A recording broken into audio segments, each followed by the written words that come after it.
За неа тие живееја. За неа тие се бореа. Се нижеа денови, години, векови. По земјата каде чекореа оставија траг кој го создаде патот до денешнината. Наши војни, учители, уметници, нашите херои и нивните дела се кандило на нашата историја која жари и испушта чад кој ни ги солзи очите, та не потсеќа на страотните маки, борба и надеж за нашата земја, за татковината. Тогаш кога изгледаше дека Македонија е на колена, сонцето одново се роди. Тие се нашето семе, а ние нивен плод. Овој документарен филм ги обработува најзначајните елементи од историјата на Македонија. Земјата во која крвта на предците стои се уште неисушена. Прашањето за создавањето на македонскиот народ, за раѓањето на неговиот идентитет или на целата рамка од елементи со кои тој се идентификува, е еден од најзначајните сегменти од проучувањето на националната историја. Процесот на мешање на народи и на културни и идентитетски влијанија, особено на Балканскиот полуостров, кој од секогаш бил крстосница на многу народи и култури, ги прави невозможни обидите да се дефинира единствен фундамент на сите народи, па и на македонскиот, за волја на историската вистина и лишување од романтичарски подвизи за директно потомство, како најприфатлива теорија за тоа кои се етнички елементи придонеле за формирањето на македонскиот народ, е дека овој процес започнал после населувањето на словенските племиња на Балканот, кога дошло до нивна интеграција во веќе постоечкиот идентитетски опус од автохтони народи. Најстарото именување на македонските простори било Ематија, што всушност ја означувало Приморска Македонија. Името Ематија било потиснато од името Македонија кон крајот на 8-миот и почетокот на 7-миот век пред нашата ера, кога всушност било формирано, кога всушност и се датира формирањето на Македонското кралство. Античките македонци биле одделен етнос кој што ја населувал територијата на античка Македонија со свој посебен јазик, идентитет и менталитет.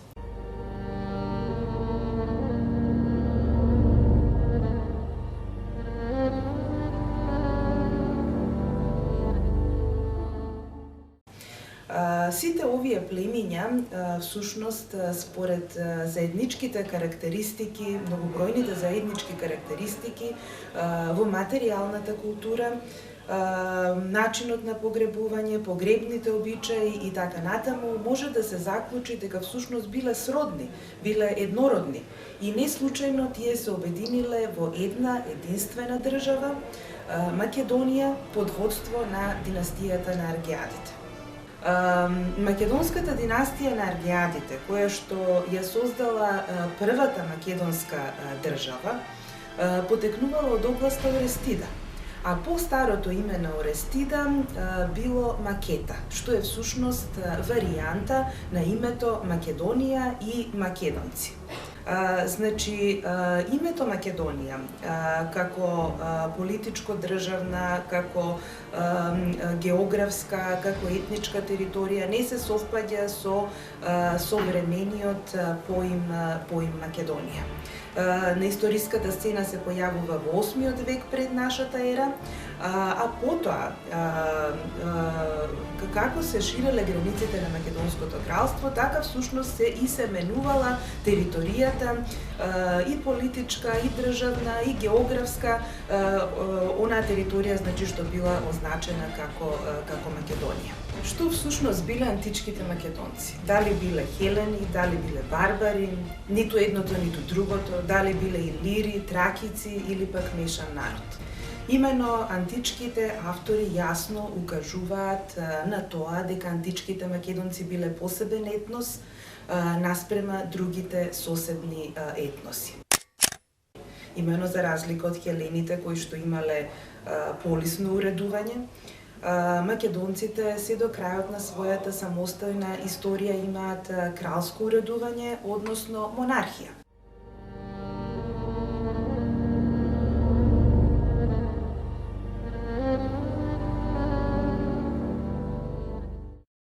Така, например, Плутарх во животописот на Александар Македонски сведочи дека македонците имале самосвоен јазик. Александар во една прилика на телесната гарда и се обраќа на македонски јазик. Потоа тој исто така на едно место наведува дека македонските војници на војсководецот Евмен, кој што инаку по потекло бил Хелен, му се обраќале на македонски јазик. Потоа во Александридата на Псевдокалистен е исто така споменато дека македонските војници се збогувале од Александар на македонски јазик. Куртируф наведува дека на македонците им бил потребен преведувач за да го разберат хеленскиот јазик и така натаму и така натаму.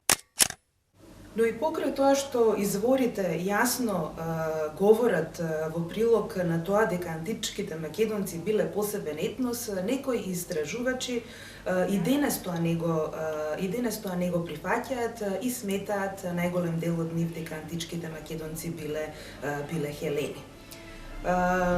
На кои аргументи тие го темелат своето мислење, најдобро може да се види од следните нивни прашања. Прво прашањето, доколку македонците не биле хелени и како самостоен и еден воено надмоќен народ, зошто ја ширеле тогаш хеленската култура, зошто ја прифатиле хеленската култура и станале нејзини најизразени носители. Понатаму исто така се поставува прашањето зошто Александар по освојувањето на истокот како официјален јазик на неговата држава го прогласил заедничкото хеленско наречје кој не. Потоа зошто на територијата на Македонија се среќаваат толку надписи на хеленски јазик или зошто многу дела за античка Македонија, па дури во случајот кога нивните автори биле македонци, не се напишани на македонски јазик, туку на јонски или јонско-атички дијалект. Но кој е одговорот на овие прашања? Општо е познато дека хеленскиот бил меѓународно прифатен јазик во антиката. Јазик на дипломатијата, јазик на литературата, кој што се зборувал и на Балканот, и во Медитеранот, и на Блискиот Исток, нешто слично како што е денес ситуацијата со англискиот јазик. Па од тука е сосем нормално што Александар го прогласил токму хеленскиот кој не за официјален јазик на новоосвоената држава со цел да ја олесни комуникацијата на сите тие разнородни народи кои што влегле во нејзиниот состав. Имено хелените ги нарекувале македонците барбари, а овој израз тие обично го употребувале за оние чиј што јазик не го разбирале, односно оние кои што не зборувале хеленски. Делот од Балканот, каде античките македонци биле најмногу бројни, ќе влезе во новоформираното кралство предводено од новата династија на Антигонидите после трите македонско-римски војни. Територијата на Македонија, поделена на 4 дела, формално правно ќе влезе како административна единица во склоп на Римската империја во Подем во 168 година пред новата ера.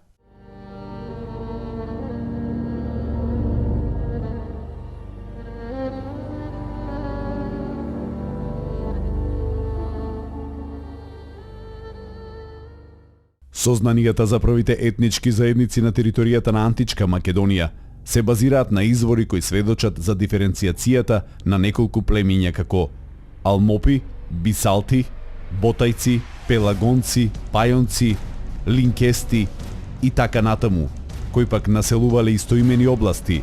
Со проширувањето на Македонското кралство на Аргиадите, овие области и племиња полека ќе бидат интегрирани во државата.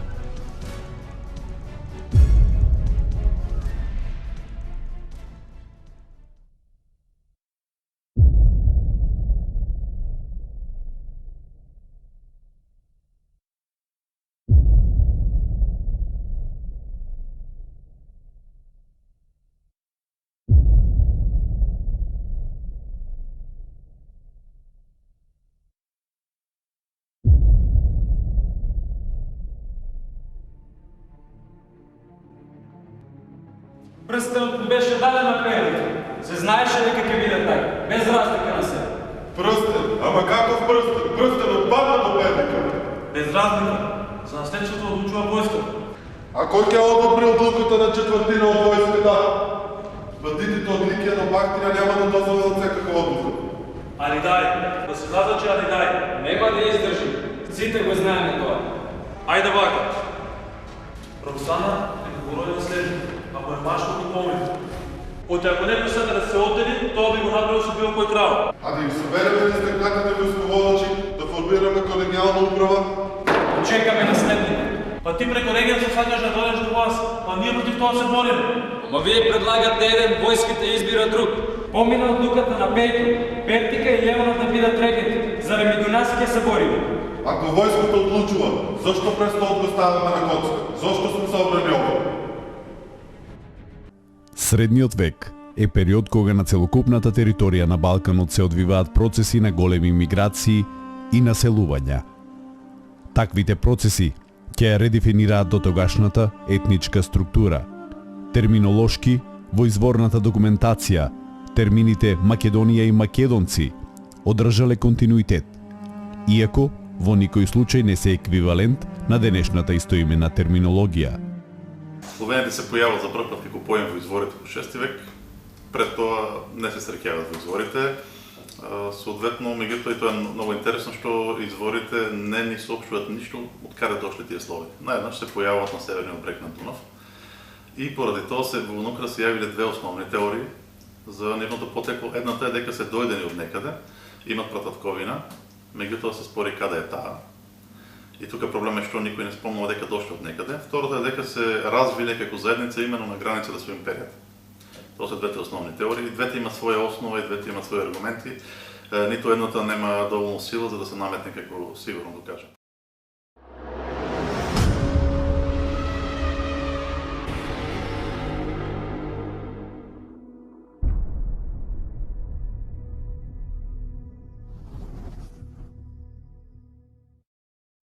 Поскоро живеат во шуми, во мочуришта, се кријат, така да се каже. Но со тек на време и тоа ќе еволуира, ќе се смени, особено за време на нападите на Балканот, кога тие почнале да награбуваат голем плен, почнале да ги користат материјалните достигнувања на народите кои што живееле на просторот на империјата. Во 584 година, дури 4 години престоеле на територијата на Балканот и според изворите се научиле да се служат со ромејското оружје подобро од ромеите. Познати се повеќе напади, кои што се извршени, некои се самостојни, други се во соработка со аварите. За време на овие напади е награбен доста плен и дури веќе околу 584 година словените, дел од нив, останале на територијата на Балканот. Се смета дека населувањето започнало со големата криза од втората деценија на 7 век, кога сите сили на Византија се испратени на исток во борба со персијанците. Останат без заштита, Балканот станал лесен плен на аварите и на словените. Од тоа што го знаеме и историски и археолошки, сите градови во внатрешноста се срушени. Награбиле многу имот, многу богатство и започнале да се служат со него. Тоа е многу важно, затоа што ќе ни одговори на прашањето каде е словенската култура во наредните векови, во 7 и 8. И едниот од одговорите на тоа прашање, кој што постои денес во науката, е дека всушност словените многу брзо ја прифатиле местната култура. Имало повеќе обсади на Солун, дел се пред населувањето на словените, дел се после тоа. Населувањето се случило барем како што е општо прифатено сега во првата декада од владењето на императорот Иракли, т.е. после 610 година. Тогаш се случиле први две големи обсади на Солун.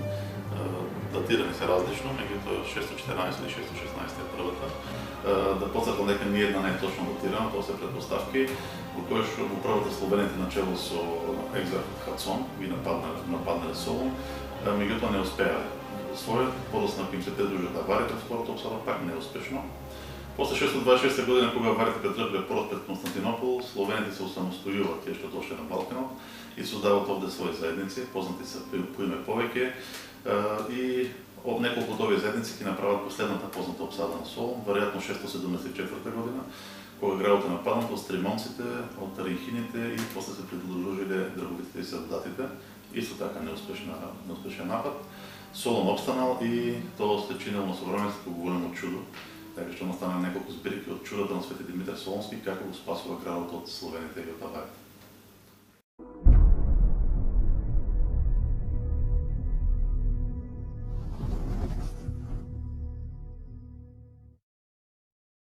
Словени дошле. Тука нема никаква дилема дали дошле или не дошле Словени.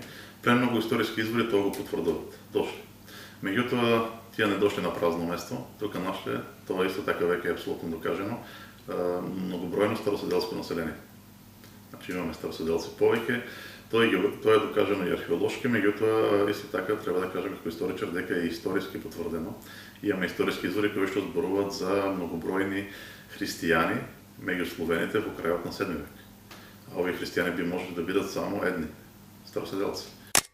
Но важно се потцрта дека не треба тие да се сваќаат како етнички заедници во денешна смисла, тоа е нешто чисто словенско. Всушност, тие се политички заедници, во кои што не само можно, туку во некои случаи сигурно дека имало мешано по состав население. Тоа се покажало во 10 век, кога после уништувањето на славините како структури и наметнување на византиската власт, на територијата која што порано било означувано само како територија на склавини, сега се појавуваат етноси како власите. Не ја сменале културата, исклучувајќи го јазикот. Словените го наметнале јазикот. Тоа не ни дава за жал информација дали тие биле мнозинство или малцинство, бидејќи имаме познати примери во историјата кога и малцински популации го наметнуваат својот јазик. Прашањето колку кои се повеќе или помалку останува тешко да се одговори, меѓутоа ако судиме по начинот на кој што се опишени словените на првата етапа на својот развој како антрополошки изглед и населението кое што живее сега на Балканот, гледаме дека словените не направиле нека големо влијание врз развојот, биолошкиот, да речеме, развој на балканската популација. На крајот на 10-тиот и почетокот на 11-тиот век, на Балканот настапуваат нови ликови на историската сцена, а се случува и процесот на консолидирање на средовековната држава во Македонија, односно државата на Самуил. Услови за создавање на држава како независен политички субјект на Балканот, со јадро во Македонија, почнале да се создаваат уште за време на дејноста на Свети Климент во Охридскиот регион, преку формирањето на Охридската книжевна школа и диференцирањето на благородништвото. Кога зборуваме за Самуил, не може да кажеме дека тој има бугарско или македонско потекло, затоа што се претпоставува дека таткото на Самуил има еременско потекло. Не постојат ниту историски податоци дека Самуил некаде се запишал како македонец или пак постои некое име кое што аудира на државата дека била Македонија. Такви историски податоци немаме. Се поставува прашањето тогаш како се појавиле термините Бугарија и бугари. По ликвидацијата на Самуиловата држава во 1018 година византискиот император Василий II на поранешната Самуилова држава, односно на незината територија, создава нова тема со име Бугарија. Името Македонија го добива темата која што се наоѓа западно од Тракија во Адрианопол и се нарекува Македонија.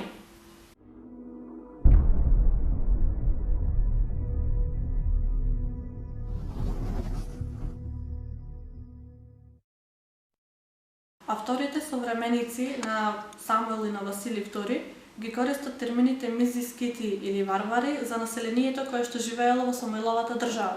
Додека пак оние автори кои што пишуваат по ликвидацијата на Самуиловата држава ги користат термините бугари и Бугарија, поради тоа што тогаш веќе постоела темата Бугарија на местото од Самуиловата држава. Исто така, не смееме ни да пропуштиме да кажеме дека византиските императори потекнуваат од македонската династија и се нарекуваат самите македонци. Па така, не би можело дојде до диференцијација на државата на непријателите на Византија, која што била во Македонија, за може да се направи разлика во топонимска и етнонимска терминолошка идентификација. Со поимот бугари, после падот на Самуиловото царство, било именувано населението во денешна Србија, дел од Македонија и Албанија, но не и она во денешна Бугарија, што посочува на неетничката употреба на поимот. На база на тоа, може да се потенцира дека поимите македонци и бугари во она време го немале тоа значење што го имаат денес и затоа не треба да се поистоветуваат со денешните држави и нации. Историјата на македонскиот народ во 19. век е одбележена од повеќе фактори кои несомнено извршиле големо влијание при формирањето и зачувувањето на македонскиот идентитет во овој период. Позначајните настани кои имале голема улога во секојдневниот живот на македонскиот народ се распаѓањето на Османлиската империја, последиците од танзиматските реформи, борбата за национално ослободување, но пред се борбата за одбрана на идентитетот.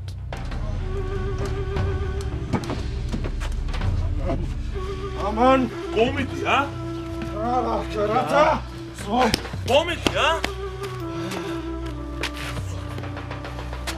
Со сокрување бе, ке те убијам бе! Има да моли за живот, куче едно! Лака ли ќе градиме империја? Со кого вие ќе градите империја? Со бугарите ли? Со србите? Мртвите ќе станат против вас! Кои мртви бе, куче, комичко? Молите за животот бе! Ѓаур! И мрзвите се против вас! Кој ќе ме брани? Бугарите ли? Господ Србите ли? Господ ќе не брани! Каков Господ бе? Керата! Помоли се, Ѓаур! 100 години! Вие сте предавници! Дојде крајот! И ви дојде крајот! Молите. Не минува ништо! Господ ќе ви плати! Помоли се, куче! Помоли се за поштедно! Пукај! Пукај!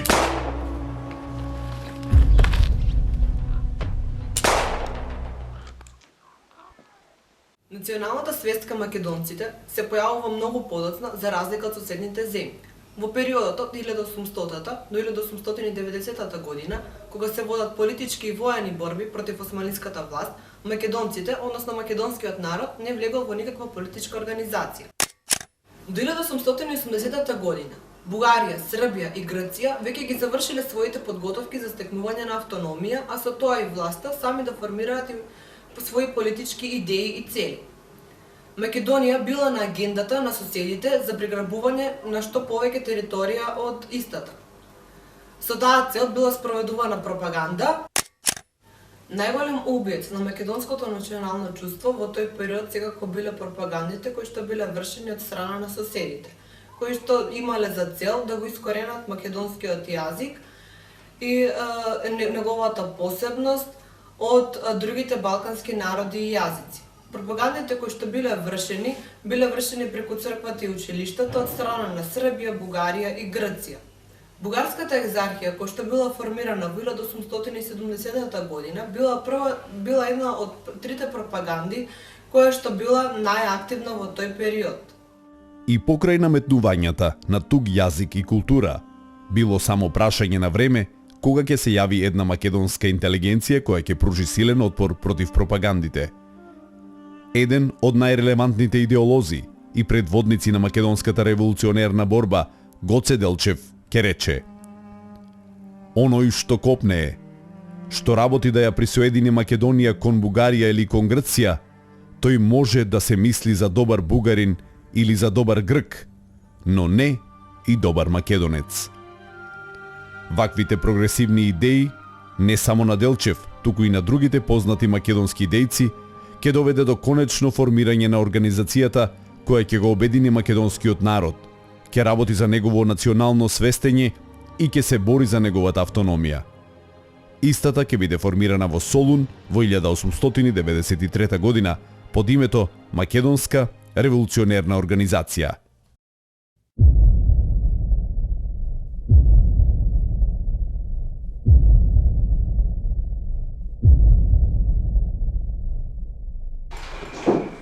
Бидеме во постојан контакт со Бугарија. Таквата состојба ќе го улесни ширењето и организирањето на самата организација. Види, организацијата мора да биде формирана во Македонија. Не може во Софија. Инаку Србија и Грција ќе третираат како измислица на бугарското правителство. И нема да излезе ништо од неа, а и тие може да формира исти такви организации. Кога е така, значи не може да биде отворена. Ама не, мора да биде тајна. Туку и на почетокот, на видни позиции да поставуваме македонци, честни луѓе. Да не клаваме џабази, и тие да бидат, и врските и јатаците да бидат во постојан контакт со населението. Така и тие ќе бидат изложени на провали и на ујдурмите од турците. И полесно ќе ја спечелат довербата кај народот. Луѓе, Дајте да видиме со која идеја да настапиме. Не може да им се кажува само дека сакаме примена на Берлинскиот договор. Тој јабер е слаб. Автономија и припојување кон Бугарија. А само автономија на Македонија? Да. Ако успееме да постигнеме автономија на Македонија, ќе откинеме не само од канџите на Турција, туку и од србите и од грците.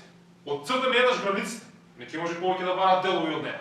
И ако сакаме припојување со Бугарија, тоа може да стане и со автономна Македонија. Слушајте, Тачев, ти беше тој кој сака контакт со Бугарија. Јас мислам да не се мешаме во помиите на бугарите, а ниту и во било кој сосед. Можат да ја обвинат организацијата дека орудие на тие влади и сургун ќе не пратат. Добро, може да бараме од нашите во Бугарија, од бугарскиот народ некаква подршка, али морална, али материјална. А тие да не се мешаат во нашите работи, да не си ја направиме чергата подолга. Да, така. Црква, попци, кирајчи, аберчи, даскари, се ќе се стави во служба на делото. Ако има пари, местото се пече. Арно, туку дај да видиме како ќе ни прими народот, па за устави и други помодарства кола е работа. Може. Како највисоко револуционерно достигнување на македонскиот народ и на организацијата, во почетокот на 20 век е Илинденското востание, кое представува клучен фактор во развитокот на македонската национална свест.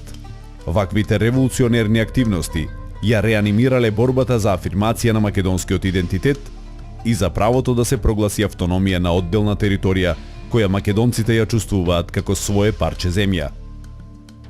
Иако навидум македонското прашање почнало да привлекува меѓународен интерес како во периодот на Берлинскиот конгрес, македонците сепак останале на една друга страна од историјата во периодот кој ќе следи, кога над македонската територија повторно ќе се вкрстат копијата на балканските народи, поддржани од големите сили. Периодот на Балканските војни, односно 1912 и 13 година, е период кога македонскиот народ повторно ќе биде исправен пред нови предизвици во неговата борба за прогласување на автономија во рамките на Османлиската империја, што треба да биде чекор за понатамошно создавање на една македонска држава. Во првата Балканска војна знаеме дека Балканскиот сојуз, кој што го сочинуваат државите како Србија, Грција, Бугарија и Црна Гора, војуваат против Османлиската држава, која што, односно против Османлиската империја, која што во овој период е веќе на самиот крај од своето постоење. Македонскиот народ ќе биде расчленет на неколку делови, односно имаме извори кои што потврдуваат дека македонци војуваат на страните на Бугарија, на Србија и на Грција во таа војна против Османлиската империја. Релевантен факт е да се спомене активноста на Јане Сандански, кој што е предводник на насерско крило на Македонската револуционерна организација. И еден интересен факт е тоа што после завршувањето на Првата Балканска војна, кога балканските сојузници, т.е. бугарските војски навлегуваат во Солун, на една здравица која што била иницирана од Бугарија, Јане Сандански ќе стане и ќе рече дека тој наздравува за самостојна и за автономна Македонија. И всушност преку оваа епизода го согледуваме фактот дека Јане Сандански и покрај тоа што војувал на страната на бугарските војски за време на Првата Балканска војна, тој сепак се надевал дека можеби после Балканската војна и после заминувањето на османлиите од Балканот, дека конечно ќе се оствари оној стремеж на македонците за да живеат во своја држава. Меѓутоа наскоро ќе започне Втората Балканска војна, каде што и самиот Јане Сандански согледал дека Првата Балканска војна не ги исполнила очекувањата на неговите приврзаници на македонскиот народ. После крајот на Втората Балканска војна на Букурешката мировна конференција, со подпишувањето на Букурешкиот мировен договор во август 1913 година, територијата на Македонија веќе ќе биде поделена помеѓу трите балкански сојузници кои што војуваат меѓу себе во Втората Балканска војна. Во Првата светска војна македонци исто така имаме и при војувањето на земите кои што војуваат во Првата светска војна на Македонскиот фронт, кој што знаеме дека екзистира од 1915 до 1980 година. И после завршувањето на Првата светска војна, македонците се уште останале, тоест се уште немале доволно вкоренето тоест се уште немаме некое македонско ткиво кое што би ги имало сите оние својства за формирање на македонска држава и всушност целата ситуација и ќе биде повеќе отежната со подпишувањето на Парискиот мировен договор, кој што всушност и ги санкционирал сите одредби од Букурешткиот мировен договор, кога територијата на Македонија беше поделена помеѓу Србија, Бугарија и Грција. Голема улога за време на Балканските војни и Првата светска војна во афирмирањето на македонскиот идентитет и народ ќе одигра секако и македонската емиграција, особено кружокот од емиграцијата кој што се наоѓа во Санкт Петерсбург во Русија. Значаен член на овој кружок бил Димитрije Чубовски, кој што знаеме дека во 1913 година во списанието кој што го издава кружокот во Санкт Петерсбург, односно списанието наречено Македонски глас, Димитрije Чубовски ќе ја исцрта и ќе ја објави картата на Македонија во своите етнографски граници, односно ќе ја исцрта територијата на оној дел од Балканот каде што живее македонскиот народ, кој што ќе биде поделен со Букурешткиот мировен договор. Ако се земе во предвид дека поминале толку години на борба за автономија и признавање, без истата да роди значаен резултат или исход со кој ќе бидат оправдани жртвите на македонскиот народ, почнал да опаѓа и моралот во самата револуционерна организација. Странските влијанија и импактот на одредени индивидуи кои се инфилтрирале во организацијата и создале кругови кои ќе работат за туги интереси, оставиле силен белег во периодот помеѓу двете светски војни.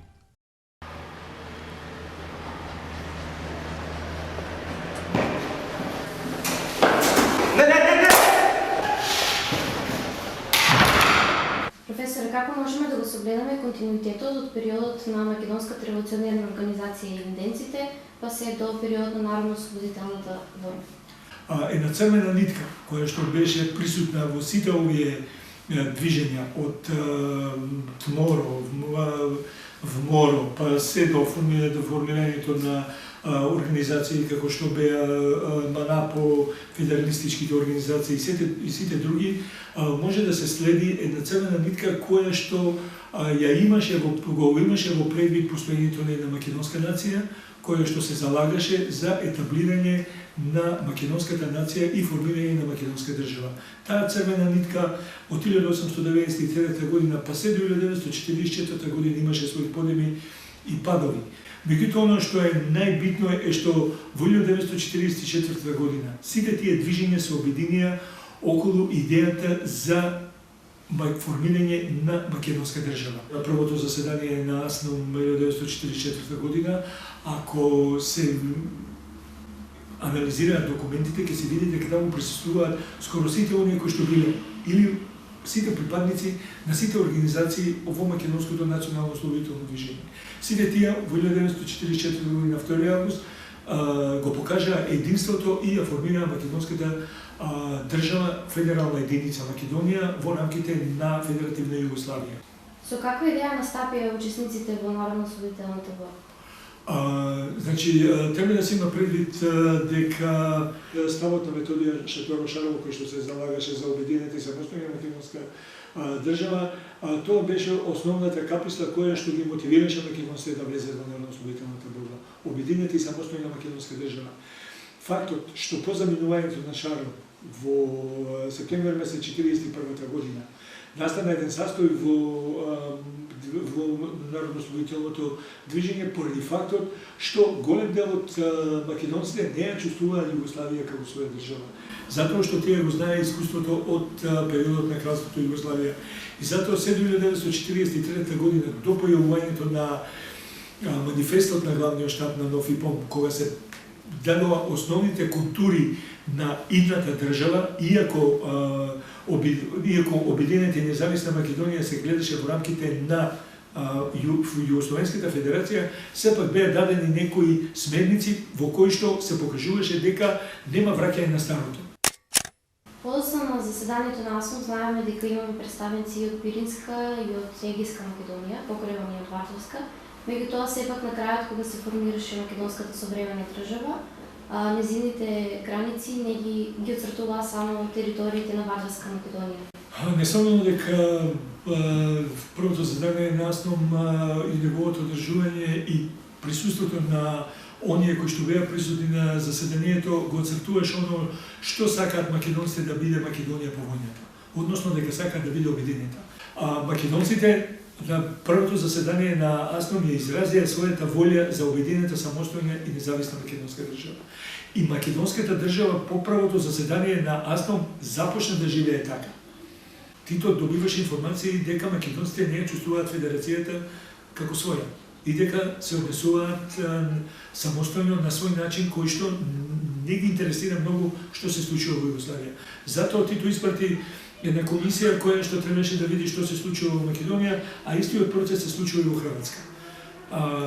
Кога дојде комисијата да испита што е работата, во извештајот до Тито му кажа дека македонците не ја чувствуваат Југославија за своја држава и дека се однесуваат самостојно и сметаат дека тоа треба да биде нивната идна држава. Преку некои пароли, како што е, например, паролата на Солун не на Срем, всушност ја го гледаме целото незадоволство, кое македонците го има после заседанието на АСНО. Како ова ќе се одрази во наредниот период? Вие реков дека во периодот од 42 август 44 година до декември месец 44 година Македонија живее самостојно. И тоа што беше паролата за Солун беше парола која што одговараше на македонците. Меѓутоа не одговараше на југословенското раководство, затоа што тоа ќе значеше сосема друга позиција на Јосип Брз Тито во однос на Балкан. А Тито настојуваше да ја контролира целата ситуација и да стане господар на Балкан. Ако Македонија излезеше надвор од рамките на онова што беше Југославија, иако се обединеше, ама не во рамките на Југославија, затоа што проблемот беше Тито сакаше Македонија да биде обединета во рамките на Југославија. А тоа британците и американците никога не можеа да го дозволат. Затоа што тоа значеше голем словенски блок кој што ќе ги загрозува нивните интереси во Грција. Вековните стремежи ги задолжија денешните генерации да им одаваат почит на оние чиј отпор и чија борба резултираа со идеалот за кој многумина пред нив умираа – создавање на македонска држава. Спомнувајте си ги скулпторите на нашата историја и традиција секој ден. Бидејќи македонската држава е одговорноста наследена од нив, а ние сме секојдневно соочени со предизвикот да докажеме дека можеме да ја одржиме македонската нитка во континуитет.